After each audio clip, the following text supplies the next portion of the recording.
नमस्कार दोस्तों। नीलावंती ग्रंथ एक ऐसा ग्रंथ है जिसे एक नीलावंती नाम की यक्षिणी ने लिखी थी और लिखने के बाद उसी ने इस ग्रंथ को श्राप देती थी कि जो कोई भी इंसान इस ग्रंथ को आधा पढ़कर छोड़ेगा वो पूरी तरह से पागल हो जाएगा या बाय चांस पूरा पढ़ भी लेगा तो उसकी तुरंत मृत्यु हो जाएगी। कहा जाता है कि नीलावंती ने उस ग्रंथ को यह श्राप इसलिए दी थी कि कोई भी इंसान उस ग्रंथ का गलत उपयोग ना कर सके, क्योंकि उसमें ऐसी ऐसी चीजें लिखी हुई है, ऐसे ऐसे मंत्र लिखे हुए हैं, ऐसे ऐसे तरीके लिखे हुए हैं जिसको कोई कंठस्थ कर ले, जिसको कोई पूरी तरीके से समझ ले तो वो इंसान दुनिया में हर एक चीज से बातें कर सकता है, हर एक चीज को हासिल कर सकता है, हर एक नामुमकिन से नामुमकिन चीज को मुमकिन कर सकता है। जो इंसान इस ग्रंथ को समझ लेगा, कंठस्थ कर लेगा, जान लेगा, वो इंसान किसी भी प्रकार के पेड़ पौधे, पशु पक्षी, कीड़े मकोड़े से आसानी से बातें कर पाएगा, उनकी बोली को बहुत अच्छे से समझ पाएगा। और जरा सोचो, जो इंसान हर एक चीज को इस दुनिया में समझ ले, हर एक चीज को हासिल कर ले, तो उसके लिए ये दुनिया कितनी ज्यादा आसान हो जाएगी और वो इंसान अपनी किसी भी प्रकार की मनमानी कितनी आसानी से कर पाएगा। और जब कोई भी इंसान इस दुनिया में हर प्रकार की मनमानी कर सकता हो, हर प्रकार की चीज़ को हासिल कर सकता हो, दुनिया में उसके लिए कुछ भी चीज़ असंभव ना हो, तो वह इंसान नॉर्मल रहेगा क्या? नहीं, वह इंसान एक जीता जाता राक्षस बन जाएगा। और ऐसे ही राक्षसों से बचाने के लिए नीलावंती ने अपने ही ग्रंथ को श्राप दे दी थी। कई देशों में बैन होने के बावजूद भी नीलावंती ग्रंथ के कई सारी कॉपीज लोगों के घर पर हैं। तरह तरह के लोग हैं जिनके घर पर नीलावंती ग्रंथ रखा हुआ है ऐसे ही, लेकिन फिर भी वो इंसान उस ग्रंथ को पढ़ नहीं सकते क्योंकि किसी के अंदर ये हिम्मत है ही नहीं। लेकिन फिर भी अपने घर पर रखे हुए हैं कि कभी कोई तो तोड़ मिल जाए जो उस ग्रंथ को पढ़ लिया जाए। एक बार पढ़ लेंगे तो फिर सोचो क्या कुछ हो जाएगा इस दुनिया में उनके लिए। लेकिन अब सोचने वाली बात यह आती है कि नीलावंती आखिर थी कौन? ग्रंथ तो समझ गए भाई, ठीक है, ताड़पत्र में लिख दिए थे और वो जगह जगह पर कॉपीज के रूप में आज लोगों के पास रखे हुए हैं। बैन होने के बावजूद भी लोगों ने छिपा कर अपने घर पर रखे, सब समझ में आता है। लेकिन वो नीलावंती थी कौन? उसकी क्या स्टोरी है, कोई बताए तो सही। मैं बताता हूं। आज बहुत साल पहले की बात है। महाराष्ट्र के एक छोटे से गांव में एक गरीब परिवार रहा करता था। गरीब पति पत्नी। जो पत्नी थी वो काफी ज्यादा बीमार रहती थी। शादी होते से ही वो ज्यादातर टाइम बिस्तर में ही पड़ी रहती थी। उसके बावजूद भी वो स्त्री, वो औरत प्रेग्नेंट हुई, क्योंकि जीवन तो आगे बढ़ाना है, परिवार तो आगे बढ़ाना है, तो वो प्रेग्नेंट हुई। प्रेगनेंसी बहुत अच्छे से हुई। अब जिस प्रकार से वो प्रेग्नेंट हुई थी उस प्रकार से वो ये भी महसूस कर पा रही थी कि मैं जब से प्रेग्नेंट हुई हूँ तब से मैं हेल्दी रहने लगी हूँ, फिट रहने लगी हूँ। यही सब चलते चलते कब 9 महीने बीत गए पता ही नहीं चला प्रेगनेंसी में। अब आखिरकार एक दिन उन स्त्री को, उस औरत को बहुत ज़्यादा प्रसव पीड़ा हुई। मतलब ये समझ में आ गया कि अब बच्चा पैदा होने वाला है। वो बहुत ज़्यादा खुश थी। उनके जो पति थे उन्होंने अपने घर पर कुछ महिलाओं को बुलाई, क्योंकि ये पहले के समय की बात है, तो ऐसे चिकित्सालय, ऐसे अस्पताल, ऐसे हॉस्पिटल नहीं हुआ करते थे। तो घर पे मोहल्ले पड़ोस की महिलाएं आई और उस स्त्री का, उस औरत का वहीं पर डिलीवरी कराने की कोशिश करी। पहले ऐसी ही डिलीवरी होती थी, नॉर्मल डिलीवरी। वो दर्द इतना ज़्यादा था, औरत को दर्द इतना ज़्यादा हुआ बच्चे को जन्म देते हुए कि उस दर्द को संभाल नहीं पाई और उस बच्ची को जन्म देते देते उस औरत ने अपने प्राण त्याग दिए। औरत की वहीं पर मृत्यु हो गई। जब पति को ये बात पता चली कि एक बच्ची पैदा हुई है और उस बच्ची के पैदा होने के तुरंत बाद उनकी पत्नी ख़त्म हो गई है, तो वो बहुत ज़्यादा दुखी हुए, बहुत ज़्यादा रोए। लेकिन क्या कर सकते थे, जीवन तो आगे बढ़ाना है, क्योंकि बच्ची का अब एकमात्र सहारा पिताजी है। पिताजी ही अब माताजी और पिताजी का रोल करेंगे और बच्ची को पाल पोस कर खुशी से बड़ा करेंगे। बच्ची धीरे धीरे करके बड़ी होने लगी। बच्ची का नाम पिताजी ने नीलावंती रख दिया। जब बच्ची 5 साल की हुई तब से ही पिताजी ने बच्ची के अंदर विचित्र सी चीज नोटिस करना शुरू कर दी है कि बच्ची को इंसानों से ज्यादा लगाव नहीं था। कोई भी इंसान नीलावंती के साथ खेलने कूदने आता था, उसे खिलाने आता था, उससे बात करने आता था, तो नीलावंती कोई भी इंटरेस्ट नहीं दिखाती थी। लेकिन 5 साल की उम्र से ही नीलावंती पशु पक्षियों के पास जाकर बहुत देर देर तक बैठी रहती थी। उसे कोई जानवर, कोई पक्षी नुकसान भी नहीं पहुंचाता था। जंगली जानवर तक नीलावंती के सामने ऐसे बैठे रहते थे, उसकी आंखों में आंखें डालकर ऐसे देखकर अलग अलग तरीके से ऐसे ऐसे बोल रहे होते थे कि ऐसा लगता था कि वो 5 साल की नीलावंती से बातें करते हैं। पिताजी को ये चीज़ें बड़ी विचित्र लगती थी। कई बार पिताजी ये देखकर डर भी जाते थे, क्योंकि कई बार तो शेर चीते भी इनके घर के आंगन में आ जाते थे और नीलावंती के सामने बैठे रहते थे।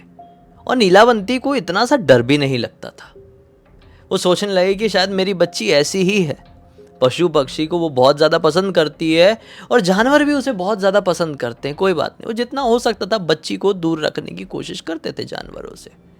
लेकिन जब बच्ची प्रॉपर बोलना सीख गई, यानी लगभग 8-9 साल की उम्र में, 8-9 साल का बच्चा हो जाता है तो बहुत प्रॉपर वे में कम्युनिकेट करने लगता है। तो पिताजी ये जान पाए कि नीलावंती जानवरों से बातें करती है, क्योंकि नीलावंती अपने पिताजी से ये बताती थी कि देखो, इस बिल्ली ने मुझसे ये बोली, पिताजी इस कुत्ते ने मुझसे ये बोला, पिताजी वो सांप को ऐसी ऐसी चोट लग गई थी, उसको ठीक कर दें क्या। ऐसी ऐसी बातें करती थी। पिताजी को कई बार ये लगता था कि मेरी बच्ची तो ऐसी फालतू बातें करती है, बच्ची है, बचपने में वो ज़्यादा अपना कोई दोस्त नहीं बनाई है, किसी के साथ खेली कूदी नहीं है, तो उसने अपनी जानवरों के साथ ही दुनिया बना ली, तो बस ऐसे ही इमेजिन करती है चीज़ें। तो कई बार पिताजी को ये भी लगता कि यार नीलावंती जो कहती है वो सच है। कई बार वो बताती कि देखो इस जानवर को चोट लग गई है, और जब पिताजी जाते उसको जानवर को देखते तो सचमुच में उस जानवर को अंदरूनी चोट रहती। तो शौक होते कि 8 साल की नीलावंती को कैसे पता कि इस जानवर को ये अंदरूनी चोट या फिर ये अंदरूनी परेशानी है। वो कई बार शौक हो जाते और अपने रिश्तेदारों से बात भी करते, तो रिश्तेदार कहते कि हो सकता है बच्ची के अंदर ये टैलेंट हो, ये प्रतिभा हो। चलो, अच्छा लगता उनको, क्योंकि एक व्यक्ति का एक सहारा उसकी बच्ची ही थी। ऐसे करते करते और 10-12 साल बीत गए और एक दिन नीलावंती के पिताजी की भी मृत्यु हो गई। अब नीलावंती जवान लड़की हो चुकी है, लगभग 16-17 साल के आसपास की, और अकेली है घर पे। इस घर पे वो अकेली रहती, कोई रिश्तेदार भी नहीं है, क्योंकि इसने किसी से ठीक से कम्युनिकेट ही नहीं करी थी, कभी किसी से रिश्ता निभाने की कोशिश ही नहीं करी थी। वो अपनी दुनिया जानवरों के दुनिया के इर्द गिर्द बना के रख ली थी। उसके इस दुनिया में उसके पिताजी के अलावा कोई भी नहीं था, और जानवरों के अलावा अकेली रहने लगी। एक दिन नीलावंती रात में 2 बजे के आसपास गहरी नींद में सो रही थी। उसे कमरे में एक पिशाचिनी आती है। लंबे लंबे बाल, सफ़ेद रंग के, 2 दांत इस तरीके से निकले हुए हैं। उसने साड़ी नहीं, कुछ विचित्र से कपड़े पहनी हुई है, कुछ विचित्र सा लपेटी हुई है अपने पूरे शरीर में। उसके पास से बड़ी भयंकर दुर्गंध आ रही थी। उसका रूप कुछ ऐसा था कि नॉर्मल व्यक्ति देख ले तो उसे देखकर थर्रा जाए, कांप जाए।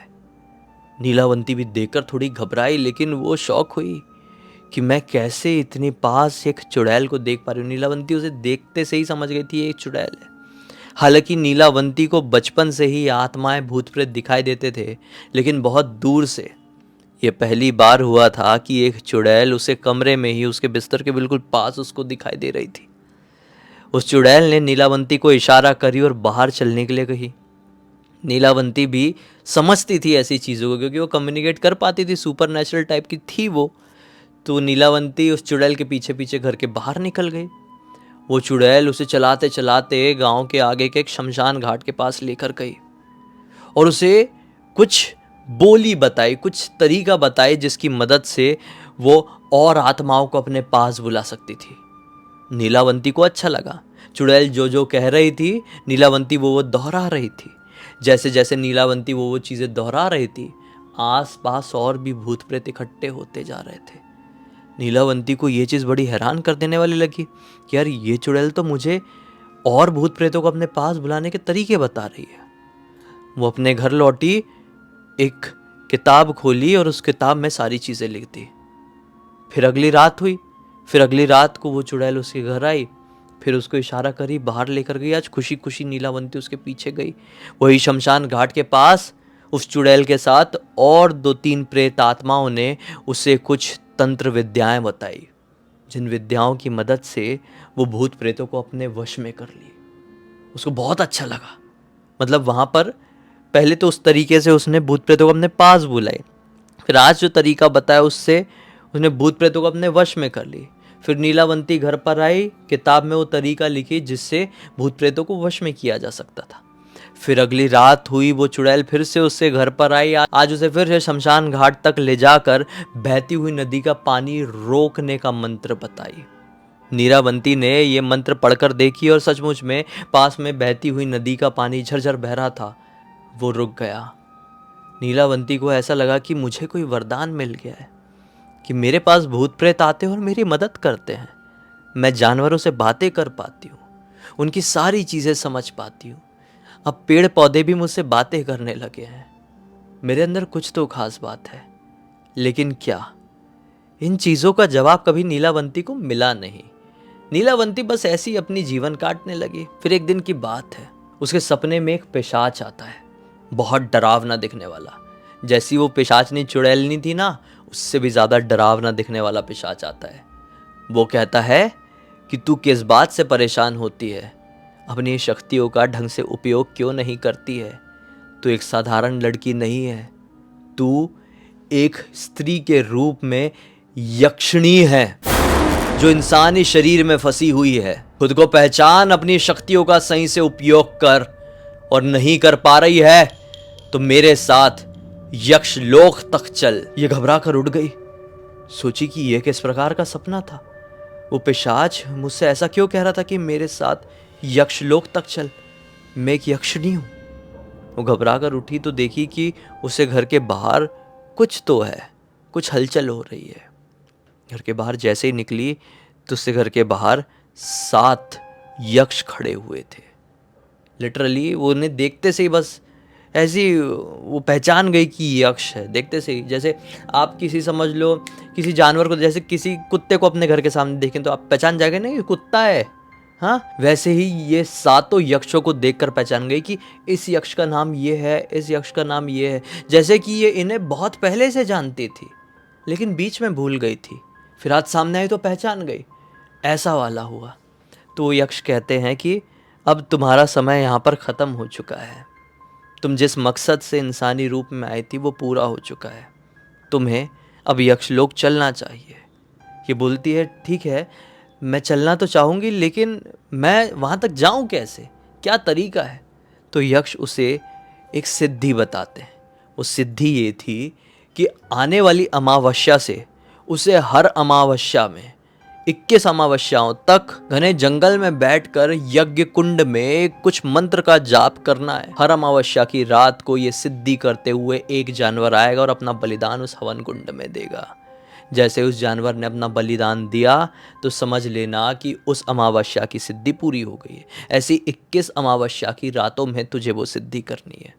ये बोलती है ठीक है, मैं उस मंत्र का उच्चारण करूँगी। ये अब अमावस्या आई, कुछ दिनों बाद जंगल चली गई, रात में हवन कुंड लगाई और जो सिद्धि बताए थे यक्षों ने, जो मंत्र बताए थे वो पढ़ना शुरू करी। एक छोटा सा बंदर दौड़ते दौड़ते है अपना बलिदान कर दिया। उसको देख के बहुत घबराहट हुई क्योंकि वो जानवरों को समझती थी, उनसे बातें करती थी, लेकिन जानवर अपनी मर्जी से ये कर रहे थे। शायद वो नीलावंती को यक्ष लोक में पहुंचाना चाहते थे। जानवर भी समझते थे कि अब नीलावंती का जन्म लेने का मकसद पूरा हो चुका है। ऐसे करते करते 11 अमावस्या बीत गई। अब तक नीलावंती खुद को पहचान चुकी थी। वो जान चुकी थी कि मैं एक मनुष्य नहीं हूँ, सिर्फ मनुष्य के शरीर में किसी कारणवश फंसी हुई हूँ। इसलिए नीलावंती ने जो किताब में वो सारे तरीके लिखी हुई थी, सारे मंत्र लिखी हुई थी, वो किताब को नष्ट कर दी और सारे मंत्र, सारे तरीके जिससे कोई भी इंसान जानवरों से बात कर सकता था, पेड़ पौधे पशु पक्षियों से बात कर सकता था, हर एक चीज़ को अपने वश में कर सकता था, बहती हुई नदी का पानी रोक सकता था, वो सारे के सारे तरीके और मंत्र नीलावंती ने ताड़ पत्रों में लिख दी और अपने साथ इकट्ठा करके रखी। 11 अमावस्या बीती थी। वो अपने घर ये सिद्धि करके लौट ही रही थी। अब कुछ ही दिन और बाकी थे, फिर वो यक्षलोक चली जाती। लेकिन उसे रास्ते में एक व्यापारी मिला। उसे देखकर मंत्रमुग्ध हो गया, क्योंकि नीलावंती एक यक्षिणी थी। तो जरा सोचो कितनी ज्यादा खूबसूरत, कितनी ज्यादा सुंदर रही होगी। वह व्यापारी उससे कहता है, मैं तुम्हारी सुंदरता में घायल हो गया हूं, मैं तुम्हारी सुंदरता में मंत्रमुग्ध हो गया हूं, तुमसे विवाह करना चाहता हूं, इनकार मत करना, मना मत करना, बदले में तुम्हें जो चाहिए होगा मैं दूंगा। तुम अकेली रहती हो, क्या मिलेगा? मेरे बड़े घर, मेरी हवेली में चल कर रहो। नीलावंती भी उस समय सोचकर कह देती है कि ठीक है, कुछ समय तो बचा हुआ है पृथ्वी लोक में, तो एक पत्नी सुख भी मैं देख लेती हूँ कैसा होता है, एक पारिवारिक सुख भी देख लेती हूँ।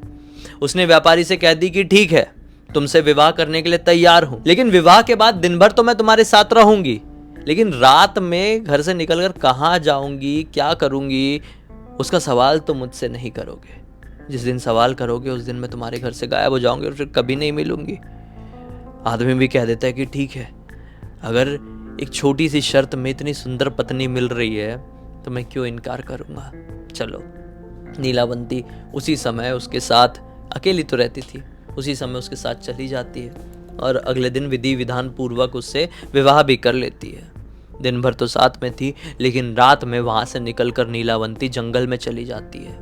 जंगल में जाकर अपनी साधना, अपना तप, जो भी नीलावंती करती थी वो करने लगती है। एक दिन की बात है, अमावस्या की ही रात थी। व्यापारी के गांव के लोग, ये दूसरे गांव का आदमी था ना, तो अब दूसरे गांव में नीलावंती रहने लगी थी।